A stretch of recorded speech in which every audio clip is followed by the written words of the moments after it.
Well,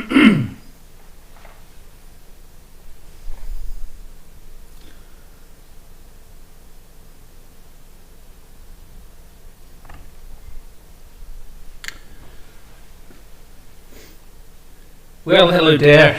Welcome back. Frantz Kantor here, cartoonist, illustrator, toon talker. And I am enjoying the lockdown. I hope you're enjoying lockdown. So today I'm doing another caricature. I thought for the subject for today, somebody that made me happy, because I think we can all agree that we need to feel a little bit happier in the present set of circumstances. So I thought we could draw. I invite you to, draw along with me, Mr. Banana Feet. So this is the fellow. This is a sculpture of him, Sir Billy Connolly. This is sans the mustache and beard. So Billy was born in 1942. And he's retired now, but he's a wonderful. He's a wonderful comedian, and he's retired obviously, but in his heyday, he was a great observational comedian, which means that he observes people. He's a great people watcher. So I don't know if you know anything about caricaturists or artists in general, but people are fascinating subjects, aren't they? And so much so for a comedian who makes his career out of stories, anecdotes about people that he meets. And he sees the humor, he sees the humanity in his subjects. And that's really important. And that's what we're trying to do with caricatures.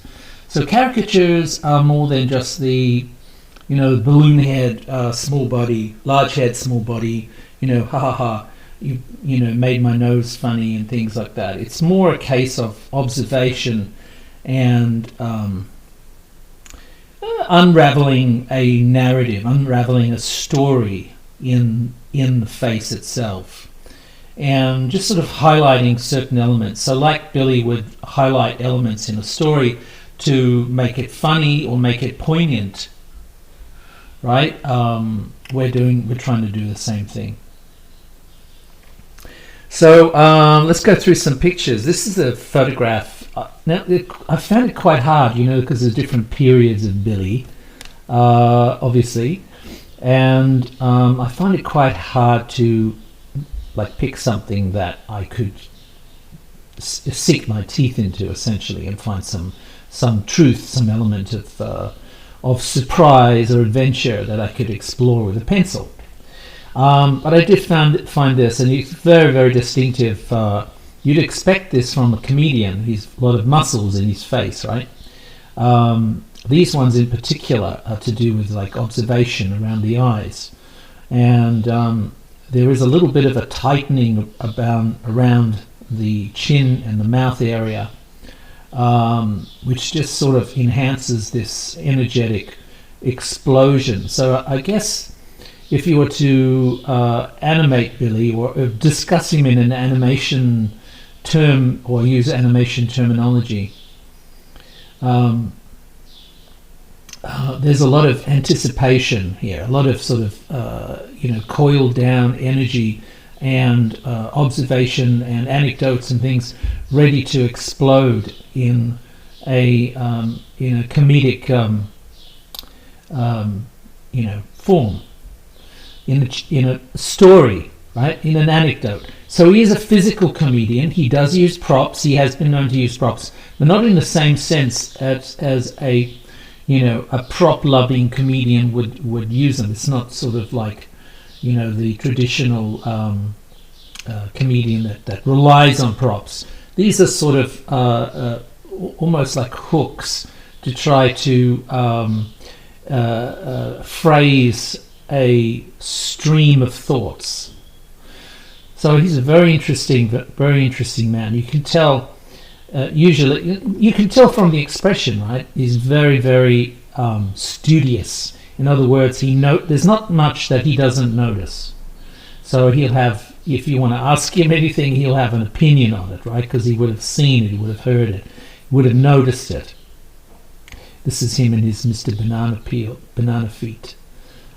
That's, again, it's a prop, but it's not. He doesn't rely on the prop. It's a sort of a surreal entree into a stream of thoughts. I like this pose. I really like this pose. I did a quick thumbnail of that, which is this one here, which I really do like that. That scoop and movement, the gesture of this sort of thing in that photograph. I really did. The thing I can't handle, though, is the lack of detail. So rather than guess, I thought I'd try to find something that was more appropriate. This is in his earlier days. This is without the beard. You can start to see his tightening. You can see these muscles here, really, really tight, aren't they? There's sort of this pent-up, energy about to explode with humor. There's a lot. See all the lines around the eyes and the complement. They're really, really going into the forehead. So there's an awful lot of concentration and energy. This is with Jan Event. This is lovely expression. This is with his wife, Pamela. She's gorgeous. So yeah, these are, there's certain landscape features that we're going to look at. This is obviously a flip of the shot that we were looking at before. So there's some distinctive elements. There's this sort of split here in the eyebrow on the left-hand side. You can clearly see his very, very strong, prominent forehead, but quite small in height. So there's an awful lot. There's not much flesh in there, but there's a lot of muscle. So we'll look at that.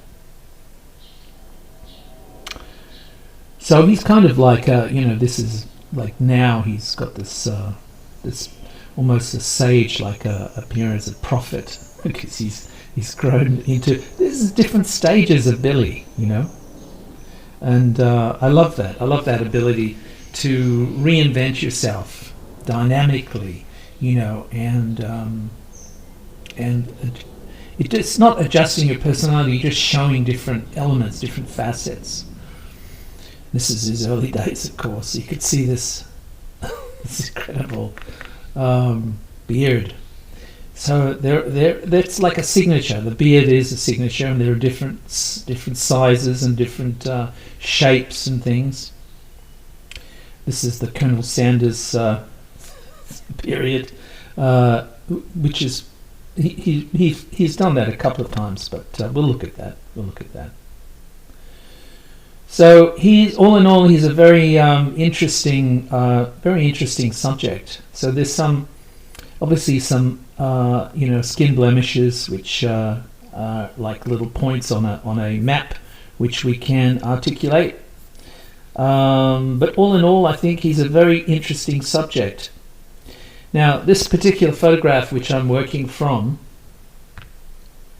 has quite a bit of movement. The movement, unfortunately, is going back into, it's quite it's not ideal for my purposes, because I kind of like to have a more of a 3/4 view of the head, so you can see a little bit of the side and a little bit of the front. So I would like to have something that's more like this sort of pose, but I don't have it, so I'm going to fake it. I'm going to sort of create something new. Now, here's the thing, all right? So we are thinking about anatomy. We are thinking about the muscles of the face. Okay, we are thinking about the structure underneath the muscles of the face, the skull, the orbits, the cheekbones, which usually show through the head. The cavity, the cranium. Well, most people, it's a cavity. And we are thinking about structure. So we're thinking about that. We're thinking about perspective. And we are thinking about concentrating our efforts in this sort of mask shape, which I've drawn here in the sculpture. So it's the eyes, the nose, and the mouth is part of a continuous dialogue between these elements. It's not like it's not a fight. It's not a shopping list. It's a dialogue. It's a continuous referencing back and forth. So when you work on the eyes, you draw one eye, keep your other eye on the other eye, and the nose and the mouth. So you make everything proportionate. Okay, that doesn't mean that it's proportionate in size, because we're exaggerating proportions, aren't we? We're exaggerating scale. But we are thinking about the structure, and we are thinking about the rhythm. And the rhythm is something that continues throughout the form. Things that relate to one another, that create a sort of some form of relationship, that they belong there, right? Even in this using caricature, where you're changing a lot of the rules, you're changing a lot of the size and shape. Now, I thought of having him holding a banana, but I think that might be a little bit trite. But I do like this shape. I do like this strong, short forehead and this long, sort of scoopy banana form of the face itself. And I've tried to do that kind of like this. So I've taken this concept here and twisted it a little bit to form this sort of shape. And I kind of find this one is going to give me a little bit of dynamics. Not as good as this. I would love this sort of shape, but as I said to you before, the details are not there for me to risk making it. But it is a very nice and distinctive, I think, shape. So I've just taken the opportunity to get this thumbnail onto this paper. So I've redrawn it and changed it a little bit, some of the proportions. Now you might think, why is he like a bean shape or a banana shape? That's not part of the structure of the head, is it? Well, as I said to you before, my take on caricature is a little bit different. So everything is not proportionate. Everything is, the left is not the same as the right. There is a sense of the asymmetrical balance. So in other words, you intentionally make the drawing unbalanced, right? So it's not straight, it's not symmetrical. And then you try to create a sense of balance by the use of, say, negative space, which is the space around the object. So if you try to think of the yin and yang symbol, now I'm going to get this in the wrong order probably. Okay, so the yin and yang symbol is a Tao symbol of balance. And balance, equal proportions of light to dark, and the dark in the light and the light in the dark. And this gives us a sense of continuity and a sense of dynamic balance. So dynamic balance is not symmetrical, is not straight, is not mirror reflected. Okay, in the sense that the left is not the same as the right. It has a dynamic, disproportionate shifting of weight and the rhythm.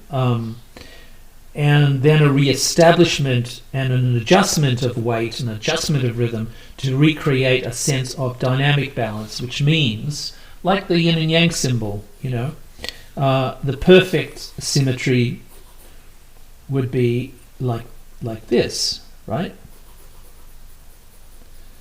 If you're going to express symmetry, right? Or like this. That would be perfect symmetry, yeah? But dynamic symmetry is much better because it's less predictable, less boring. So this is something that comes down to us from Tao. And we use this dynamic sense of proportion in everything we do, with cameras, etc., with photography.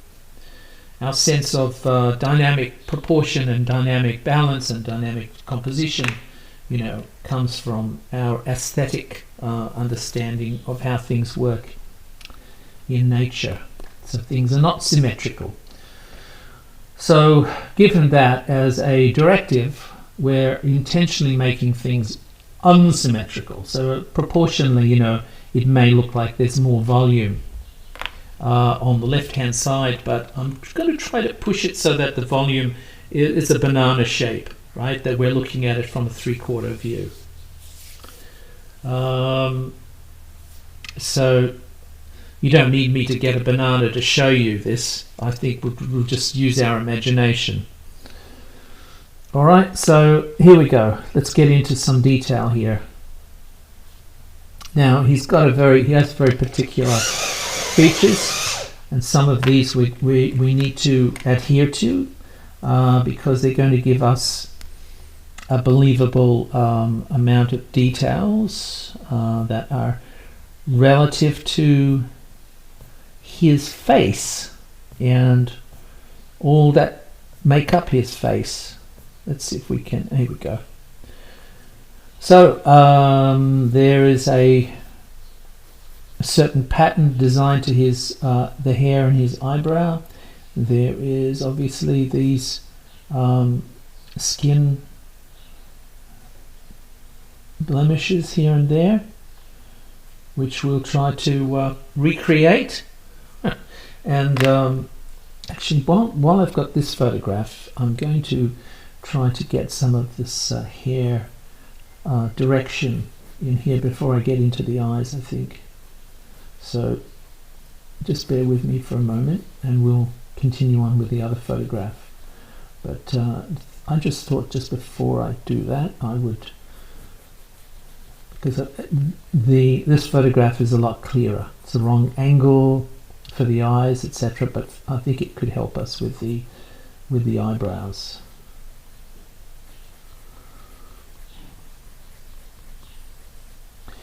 So I've watched, as no doubt you guys have as well, a lot of Billy's stand-up routines on DVD and video over the years, and along with Eddie Murphy and a lot of the greats of comedy that we've grown to love. And there is a certain aspect about Billy's comedy that's special, and that is to do with the storytelling quality. The people in Glasgow or where he grew up, and people that he his aunts or the different people that he worked with over the years, that gave these little anecdotes real personable human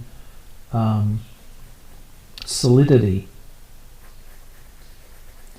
So his stories, his jokes, they're not the standard type of gags. He does do that. I mean, he's very, very clever.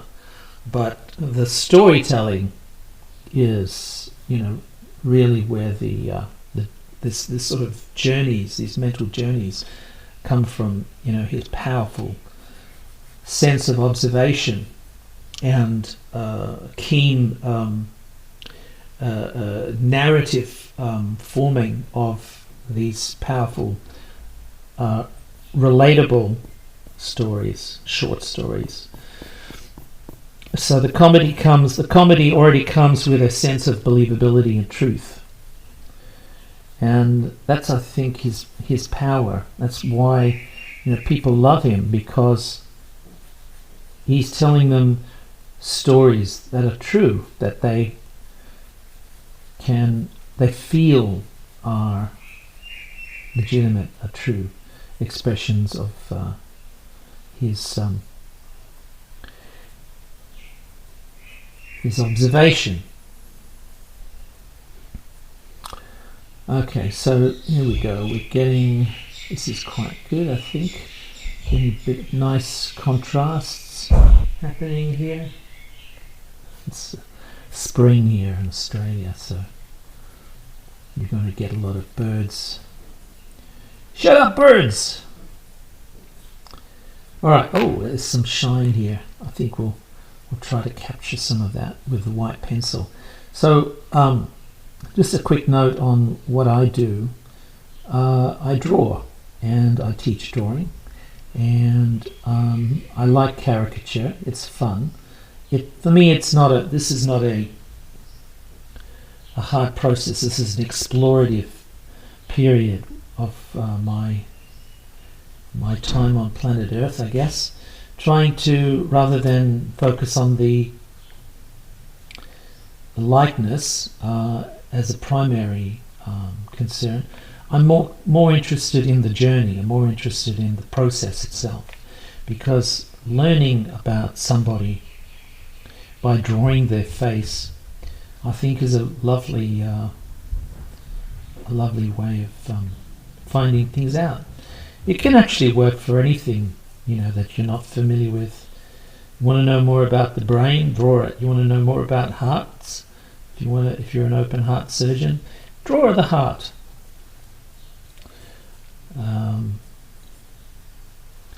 So it's a sort of a kinesthetic way of approaching your knowledge or memory, committing things to memory.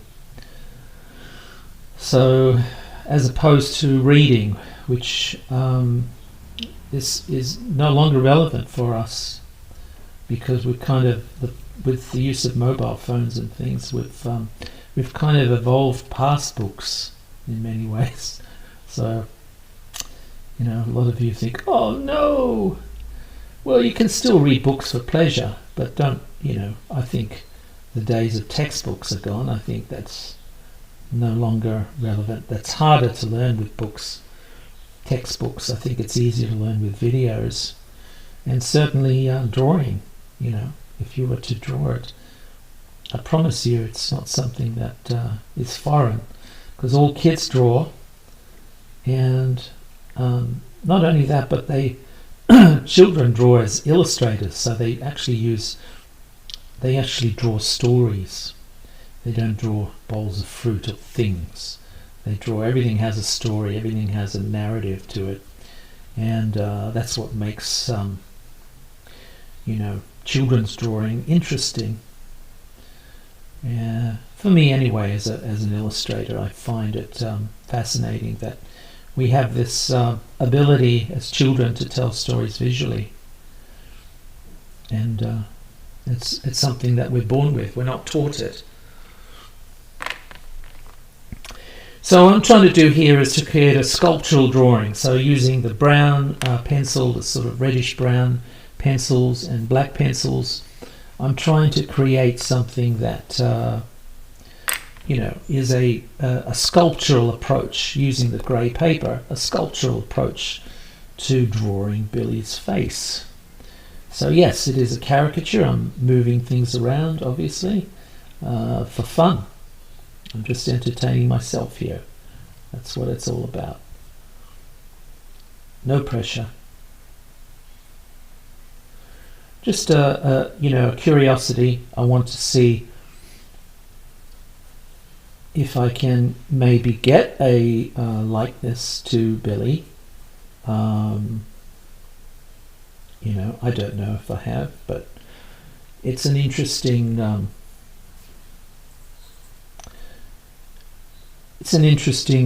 problem.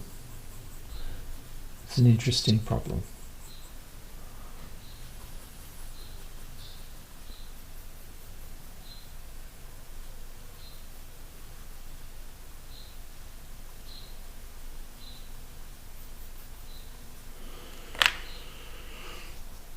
Okay.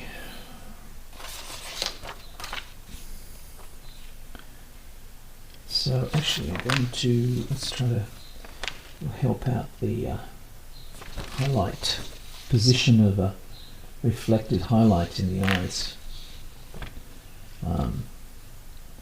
Now he has got brown eyes, but they're not dark brown. They're chocolatey, but not It's sort of light chocolate, not dark chocolate like mine. So there's a little bit of iris. You can see a lot of the velvet texture of the iris.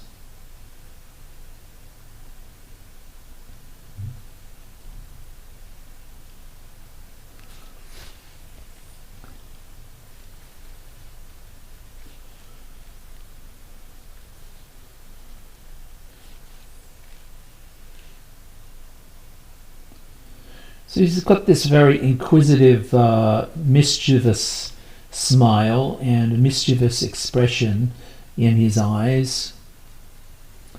So they're very smiling eyes, but you know, again, I think this is more like a case of smiling after the act. So you know, it's like he's found something charming or funny in what he sees, and he's thinking about that clearly, and it shows in the expression. So he's thinking about something funny that he's just seen or thought about. You know, notice observational humor is like based on what you see, but it's also based on a level of truth that you share with other human beings. Because those observations, they wouldn't work if they're peculiar just to you. You know, they have to be something that works in the general zeitgeist, in the general population. So it might be something that is peculiar to a career or a person or, you know, a locale or something, but there has to be some form of general relatability for it to work.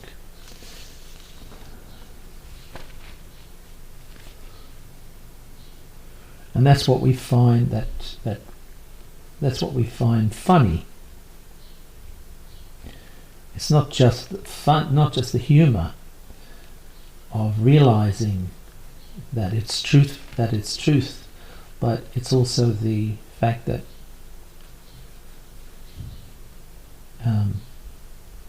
it's believable.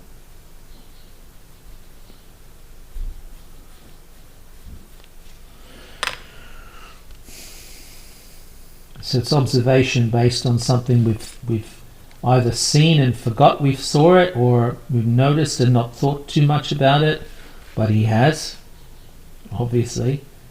The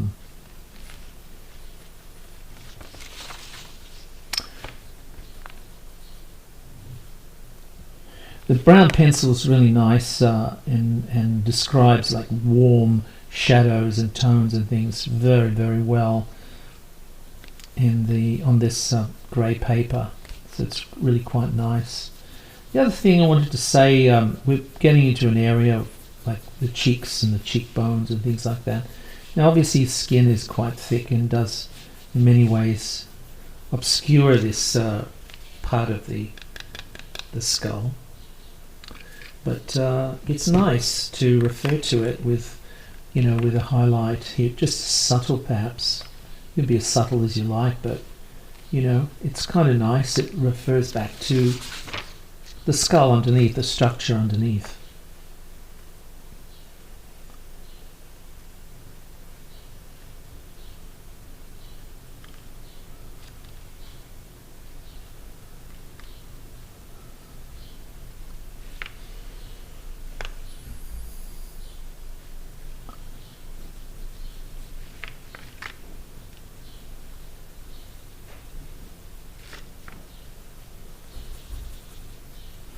So skin's beautiful to draw the texture in this method, because you're getting a lot of variety in the textures, some shiny areas like the nose obviously, and then some, you know, less glossy areas like the cheeks, but they still pick up the light. So the lighting on this particular face is quite even. there's the it seems like the light's coming in from the top right, but there is a lot of bounce lights coming in as well.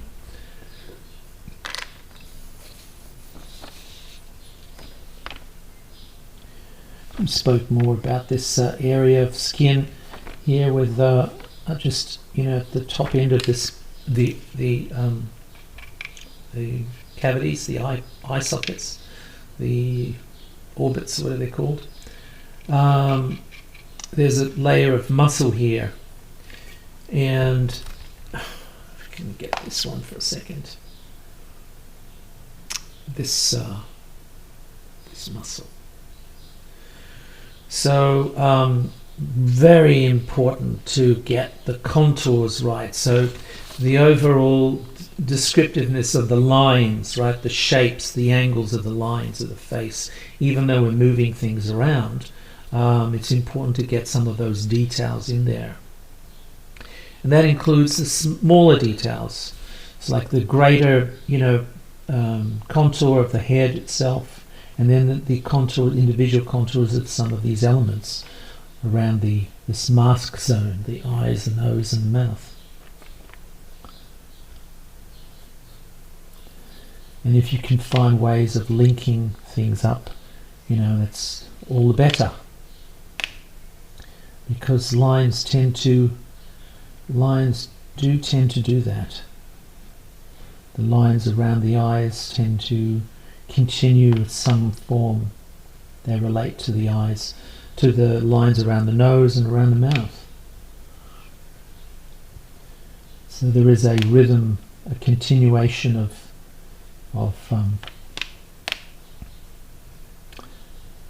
gesture.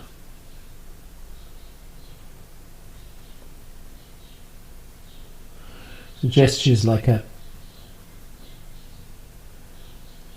indication of space, of how form moves through space and how the body moves through space, and the head is part of that concept. Not just because it's attached to the body, but it has its own rhythms and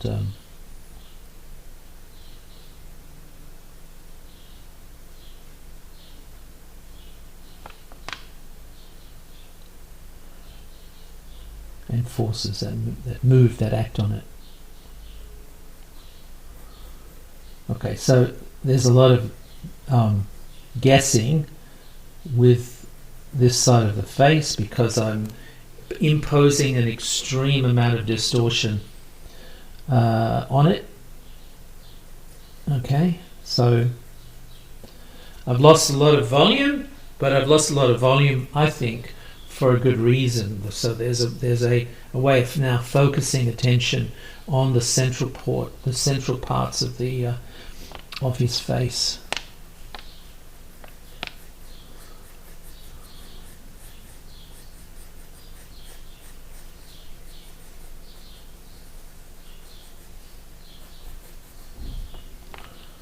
It's got a lot of hair, so we've got quite a bit of work to do here.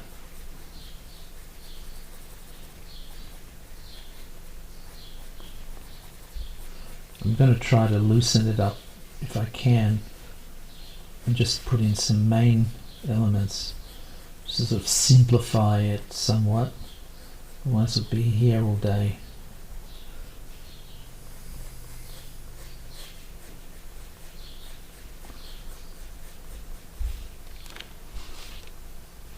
There. Okay, so a lot of curls coming in, going in different directions, waves that start, from one side, disappear and create other volumes, other waves, other forces. Let's try to get some clarity. So I'm using the black pencil to sharpen some of the detail that's already in there. with the brown pencil and clarifying it, making sure that it makes a bit more sense, I guess. I'm keeping my eye on the rhythm and the overall direction and shape and amount probably of the hair, but again, I'm being very liberal with the changes that I'm making. Oops, there is a bit of shade here, which I think is relevant to put in.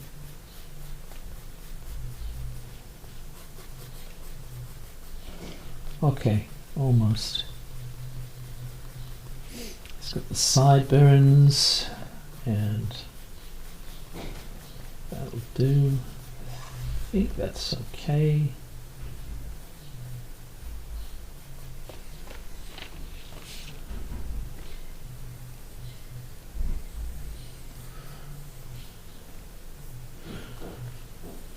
It's a lot of messy hair, so I just want to sort of clean it up a little bit by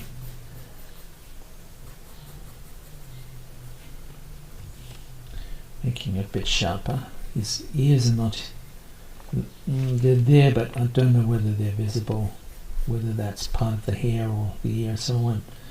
I prefer not to put it in, just the, indicate the shape where it could be, but it doesn't need to be in there in the picture. It's not relevant to this.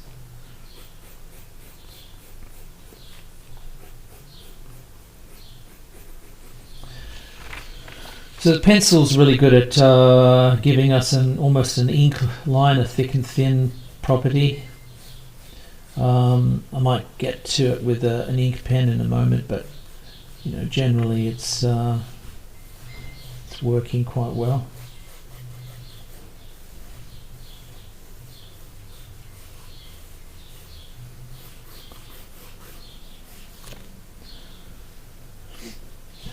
So you make certain decisions on thickness of lines to extenuate, exaggerate certain properties.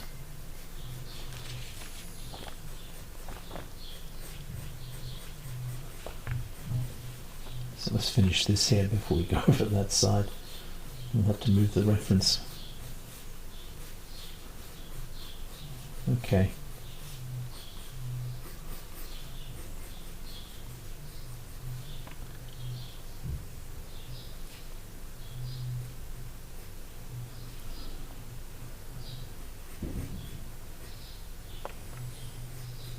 Begin. So he's got some really memorable routines, obviously, and stories, in his routines, his stage shows. I remember one really cool one we was talking about, an ad for incontinence pants. If you want to just Google Billy Connolly incontinence pants, not pads but pants. That's a very funny routine.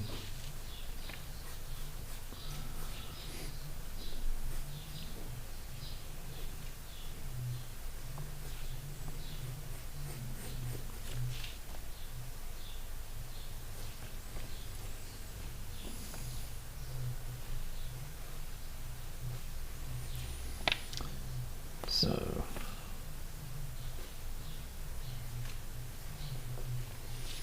there's even a photograph of him at a function with Pamela, and he wore a Bilko shirt. So I did Bilko caricature recently.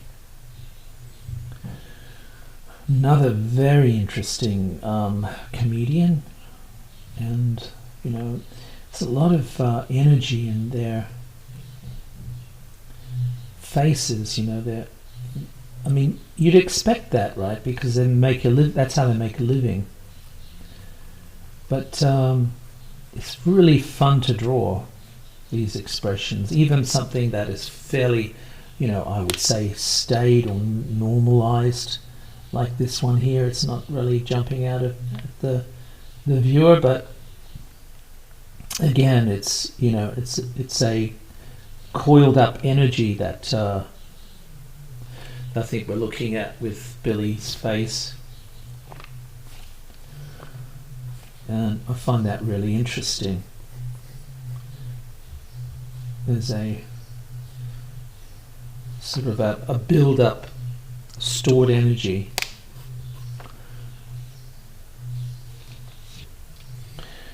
Right, here we go. How much is much? How much is too much for a mustache? You'll find out. So it's important to keep an eye on, keep tabs on the tone, the variety of tone. So you're drawing in hair, definitely, and pencil's good for drawing hair, because, you know, the strokes kind of equal hairs themselves, individual hairs. But overall, the impression is, you know, that you need to focus on the amount of tone that's available, or the amount of tone that's visible. So, you know, it could mean highlights or lighter hairs themselves. Could be thinner. Hair could be thinner in certain parts than others. There's definitely a hangover around the edges of the mouth, which is nice. There's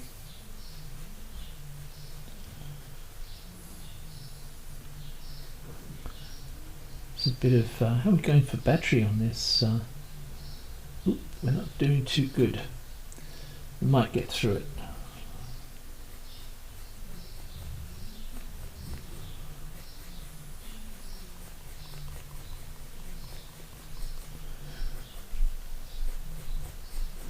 So again, I'm kind of winging it in many ways with the length of beard, but I think it makes sense to the photograph.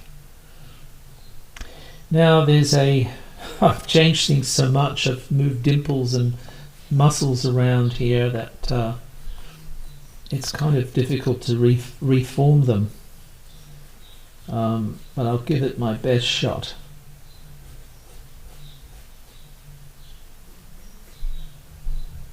In their new position. Should I simplify, or should I put in a little bit of detail? So I've compromised. I've put in a little bit of detail, but not too much. Let's get some more shading in here. I'm also thinking of bringing in a side light to give it more, just to pick out the edge, give it a bit more three-dimensional effect.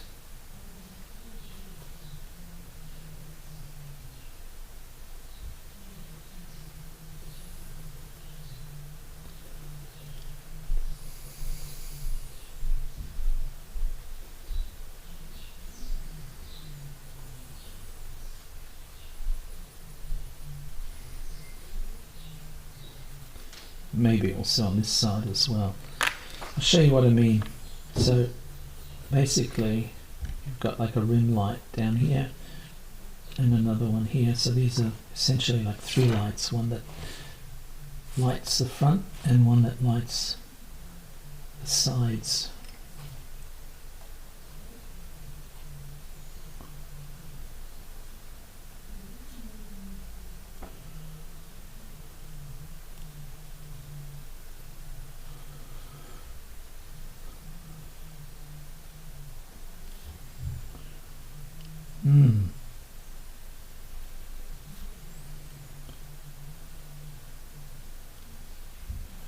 You just go through picking out form. You know, not colouring in. Make sure you don't colour in, because you're not trying to lighten everything overall. You're just trying to create a sense of contrast between the light and the dark. So you're using that contrast. In this process of drawing with the grey paper actually performs the task of being the mid-tone in the drawing.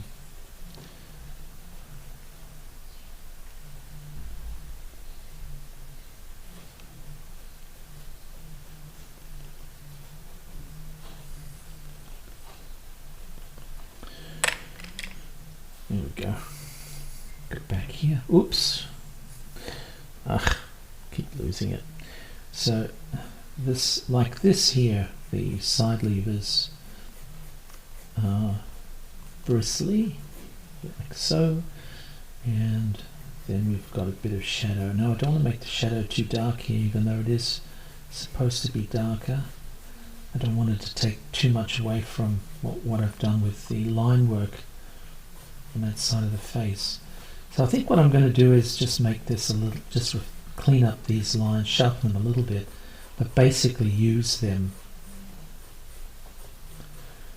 just the light, very light wispy brown pencil lines. I might just tend to use them.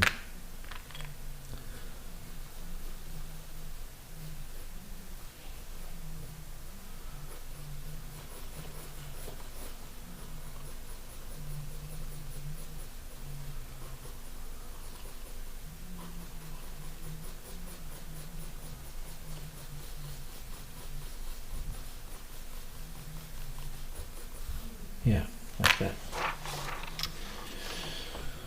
Okay, what else can we do? What more mischief can we do? Can we get ourselves into here? Well, let's try to get some shine in. Give a bit of contrasting elements here and there.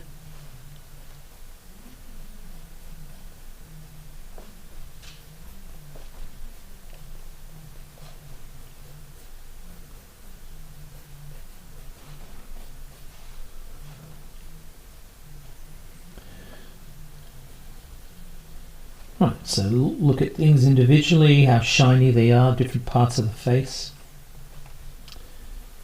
You know, whether you're showing muscle that's coming out from the shadows like this, there's sort of a muscle underneath the mouth. Remember, there's a muscle around the mouth, like the eye itself. There's this ring of muscles here, and these are all attached to these sort of pulleys and sinews and things. The transverse muscles that cross the main muscles. The opening and closing muscles, how you get this sort of dynamic pushing and pulling effect on the skin. So all of that is kind of like the build-up of potential energy in a comedian like Billy in his face. A lot of that is a building up of potential energy, building up of you know, the coiled spring effect. So it's an increase of, there's a build of tension, and in a good way. So it's a building up of potential energy that's going to explode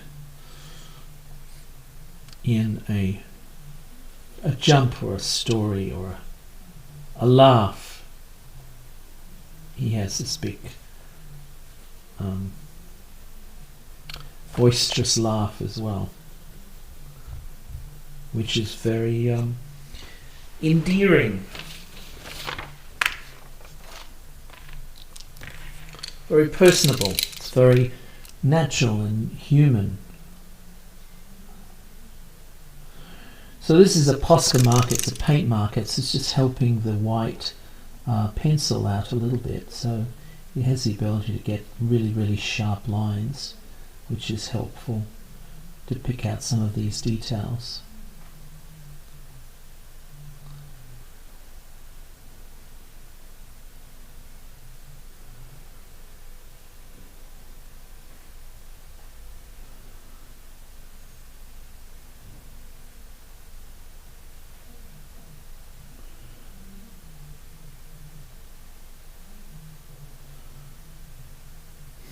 There's a lot of really powerful muscles around his eyes and forehead. As I said, it's a very compact area, this forehead. So it's very, very tightly compacted. The muscles are incredibly powerful. And they're kind of indicating a real understanding of the human condition, of humanity in a way. So they give his stories a real sense of truth and believability.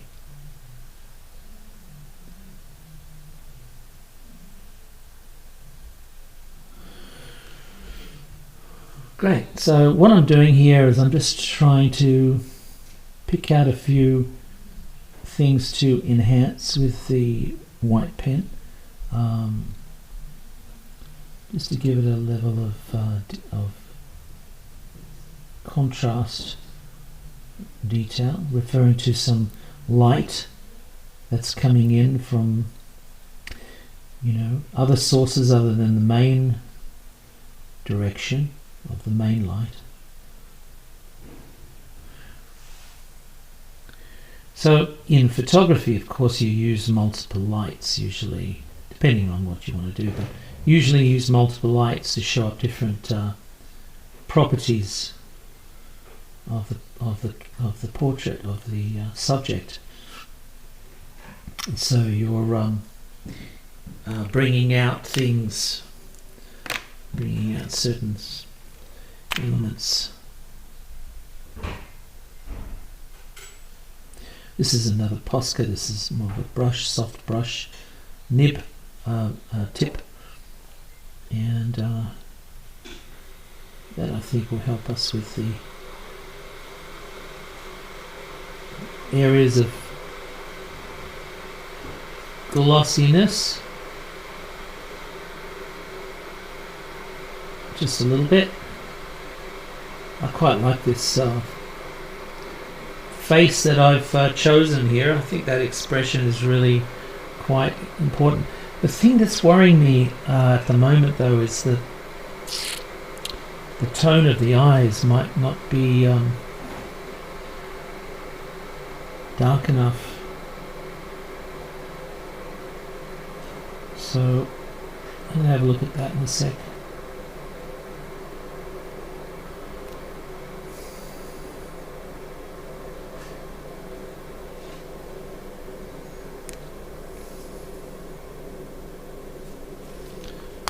Okay.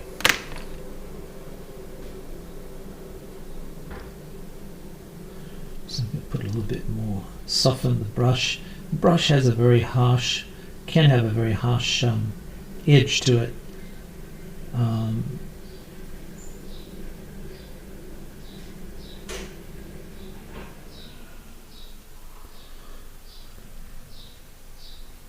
Some lovely shapes. I think there's some nice, there's beautiful understated shapes coming in with the nose and the mouth, the muscles around the mouth, the muscles around the nose, of course the muscles in the brow. There's a beautiful sense of dynamic movement happening there, which is lovely.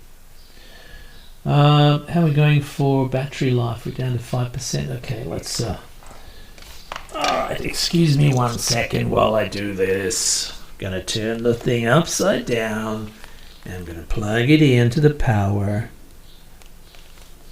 And because it's an iPad, it'll write itself. So there you go. Cool. Right, let's push on nearly there. I'm going to fix those that tone. I'm not happy with the tone in the eyes. The iris is, I think, a little bit too light. Let's get into this clean up with the brown pencil down here. Build the frame. Build the name ribbon.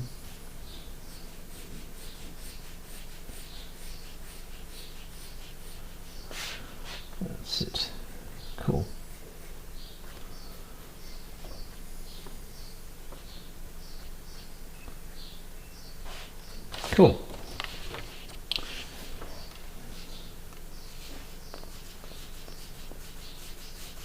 Normally I turn this page around. Definitely on screen I would rotate the artwork, but it just looks weird on camera, so I'll do it this way. Okay, so again, let's see what we can do with this. Sharpen our little device a bit. Alright, let's see what we can do with this. We need this area to be a bit darker. The iris. Both. And we can also come in with the brush pen. We've got a black brush pen, a Zig brush pen, and we can make you know, certain lines here and there a bit stronger. So like what we're doing with the white brush pen or the white paint marker, we can do similar things with the black.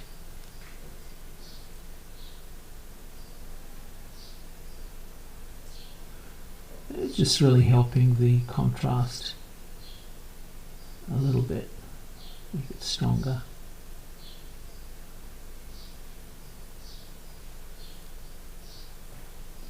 Oops, don't overgo, don't overstep. Oh, alright, I'll fix that.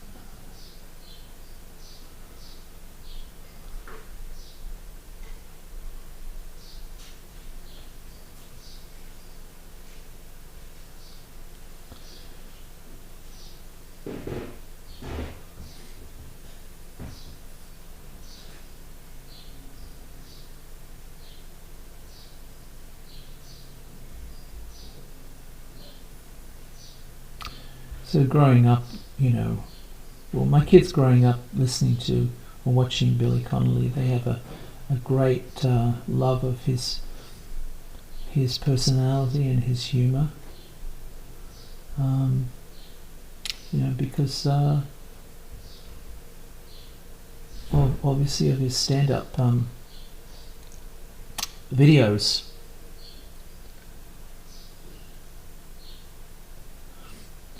They were great days, you know, in the 80s.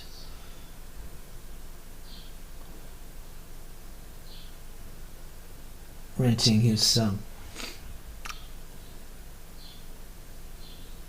videos from the video store.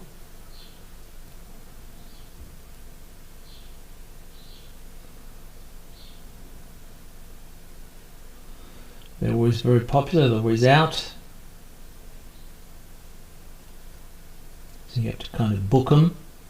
Eventually, you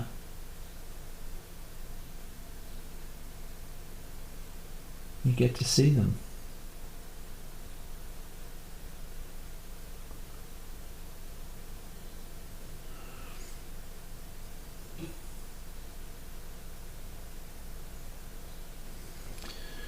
This is a really beautiful face. I'm very happy with this this picture, this angle. I think I'm getting, you know, a lot of great feeling out of this.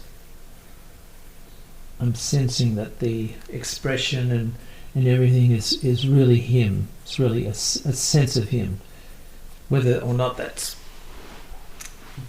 you know, the likeness. It's more a case of the personality I'm trying to capture. So it's not just the signature look. So that's why, you know, it's taken me a little bit of time to explore, I think, but I think it's well worth the effort. I'm enjoying it. I hope you guys are enjoying this, watching me enjoy this. Have fun. You're just watching me play with these are my toys.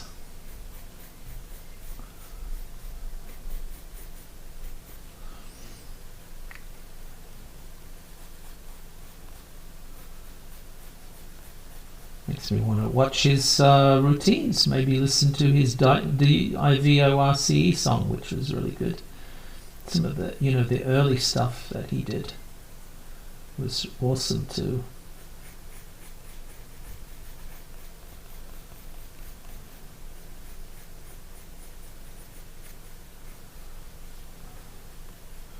Really lucky to have him on our planet.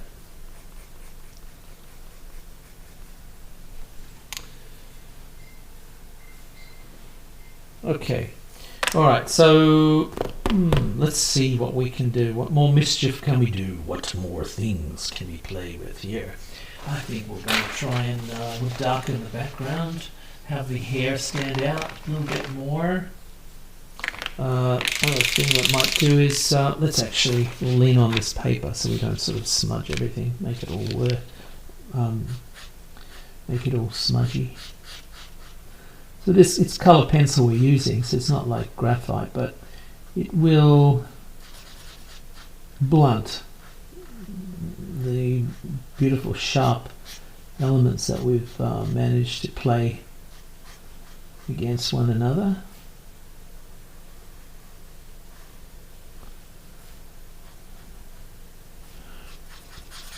So again, I'm favouring this cutting in method. That gives me a sense of almost a double exposure of the contour. So I'm not going right up to the line. I'm staying a bit away from it. So the cutting in is not it's not exact to the line in many ways. It can get a bit closer because there's not really a lot of heavy outlines like I have around the chin. So it's just creating a sense of, you know, we're drawing in the negative space around the head, and in many ways there's a lot of smaller areas of negative space that we're drawing just for fun.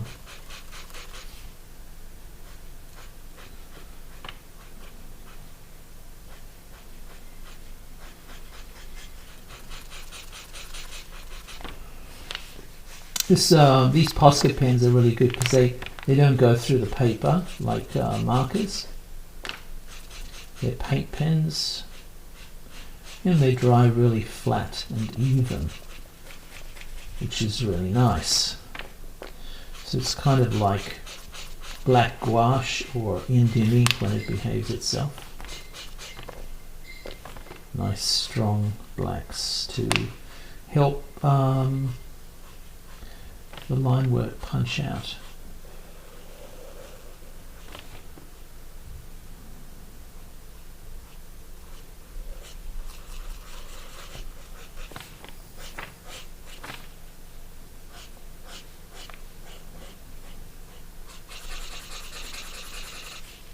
I wasn't sure who I was going to draw today, or even if I was going to do a drawing today, but I'm glad I did.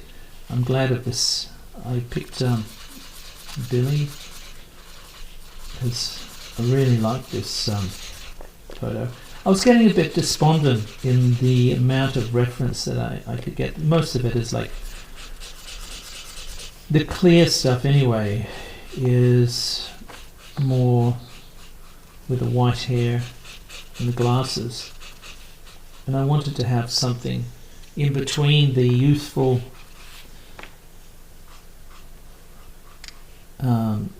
Billy and the elder statesman Billy.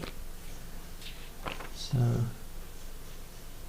I think I've been lucky with the photograph.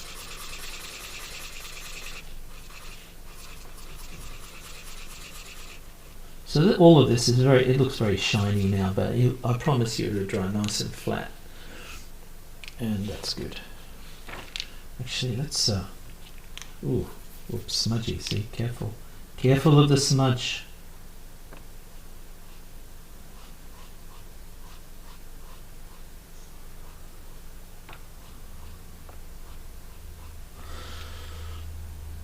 Okay, nearly there.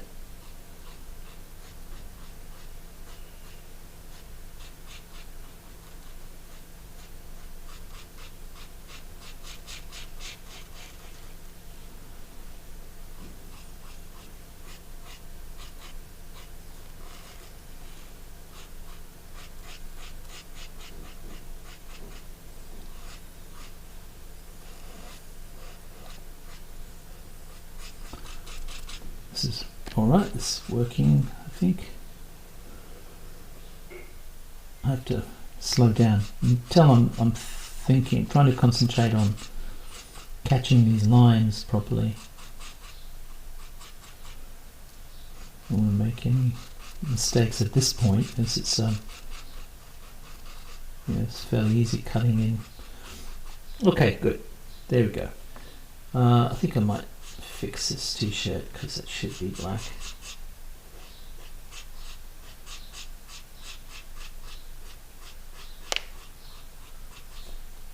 Good. There's a nice sense of difference there. That's going to dry nice and flat. Very cool. Let me see if I can get another white Posca here. We're going to put his name in, and then that should be it for us, I think.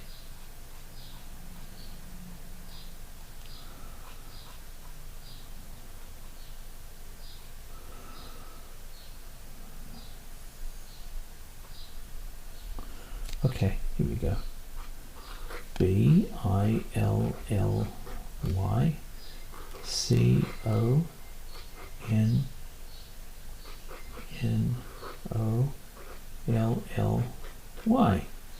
Yay! Alright, so I quite like that. I've got quite a few things happening there which are very interesting. I've adhered to this banana shape. So I've pushed everything, all the details in keeping with that premise, that concept, basic concept. And so how do you get a banana shape out of this? Well, you use your imagination. So, with the drawing originally, you could see, there is a tendency to have this gesture, this sort of curved in gesture. So that's what I've used as a guide for this caricature. So again, here's Billy Connolly, great subject. Let's go and watch his films and laugh and have fun. God knows we need to have fun nowadays. This is my caricature of Billy Connolly, and this is Frantz Kantor saying to you, I will catch you on the flip side. Bye-bye.